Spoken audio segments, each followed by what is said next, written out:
Jujur aja ya, dunia itu nggak adil.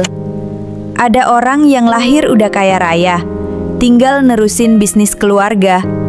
Ada yang lahir miskin, kerja keras pun cuma cukup buat bayar kos sama makan sehari-hari. Sakit? Iya. Nyebelin? Iya. Tapi faktanya, dunia nggak bakal tiba-tiba jadi adil cuma karena kita kesel. Nah, pertanyaannya, kita harus ngapain? Diem? Marah-marah di medsos? Atau kita cari cara biar tetap bisa hidup enak walau dunia nggak adil? Yuk, kita ngobrol. Terima fakta pahit. Pertama-tama, stop denial. Dunia nggak pernah janji bakal fair. Ada orang kerja santai, duit nyalir terus. Ada yang kerja keras sampai lembur, gaji segitu-gitu aja. Tapi kalau kita terus sibuk iri, sibuk bandingin hidup sama orang lain, kita bakal stuck. Reality check, hidup itu game, dan kita harus main dengan kartu yang udah kita dapat. Jadi step pertama, terima dulu. Bukan berarti pasrah, tapi sadar posisi. Dari situ baru bisa bikin strategi. Ganti mindset. Kalau dunia nggak adil, berarti kita harus cari cara biar unfair advantage kita makin besar. Contoh, kamu nggak lahir kaya, nggak masalah. Tapi kamu bisa lahir dengan rasa lapar yang bikin kamu mau belajar hal baru tiap hari.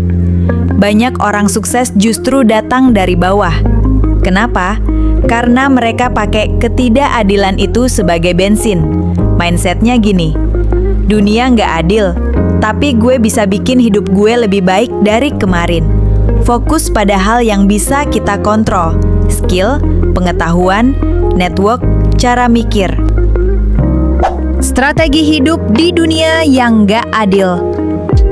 1. Bangun skill yang laku. Jangan cuma jadi pekerja keras, jadilah pekerja cerdas. Cari skill yang dibayar mahal. Digital marketing, desain, coding, public speaking, jualan. Invest waktu 1-2 jam per hari buat upgrade skill. Gratis kok, banyak di YouTube.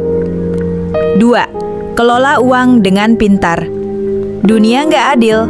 Oke, tapi jangan bikin makin parah dengan gaya hidup yang salah.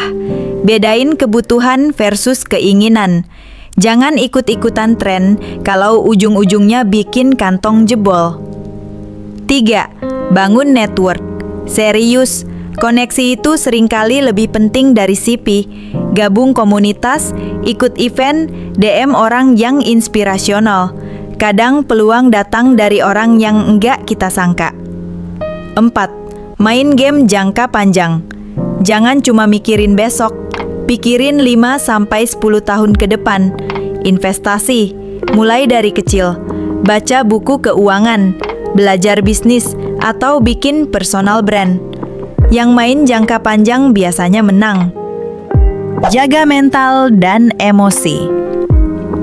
Kamu bakal capek kalau terus merasa korban.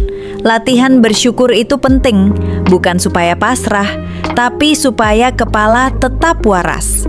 Jaga circle. Kalau temenmu toksik, tukar dengan temen yang saling dukung. Mental yang sehat sama dengan keputusan yang lebih baik. Kesimpulannya, dunia memang gak adil. Tapi bukan berarti kamu harus kalah. Mainkan kartu yang kamu punya, upgrade dirimu setiap hari, dan bikin unfair advantage versimu sendiri. Jangan nunggu dunia berubah, kamu yang berubah. Kalau kamu setuju, tulis di kolom komentar, gue siap bikin unfair advantage gue. Dan jangan lupa share video ini ke teman yang lagi merasa hidupnya berat. Siapa tahu jadi semangat baru buat mereka.